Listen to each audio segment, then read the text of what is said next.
Expectation কিন্তু সবার উপর করা যায় না। কিছু পার্টিকুলার মানুষ থাকে যাদের উপর আমাদের তুলনামূলক একটু বেশি অধিকার বোধ জন্মায়। আপনিও চান আপনার ভালো খারাপ, চোখের কাজল, কপালের সরল রেখায় না থাকা টিপটা কেউ খেয়াল করুক, খুব সাবধানে গুছিয়ে দিক আপনার ব্যাককেলগুলো। তেমনি আমাদের অভিমানটাও নেহাত সবার জন্য নয়।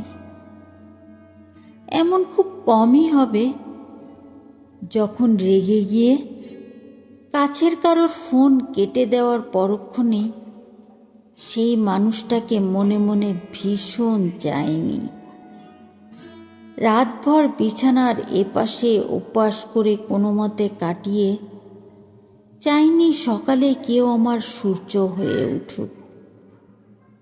এভাবেই ভেতরের সমস্ত অস্থিরতা, বুকের সীমাহীন ধুকপাকানি, রাগ, অনিশ্চয়তা মানুষ নির্দিষ্ট কারো জন্যই জমিয়ে রাখে। কখনো কখনো সেটা তীব্রভাবে প্রকাশ করে ফেলে, তো কখনো বয়ে বেড়ায় আজন্ম ধরে।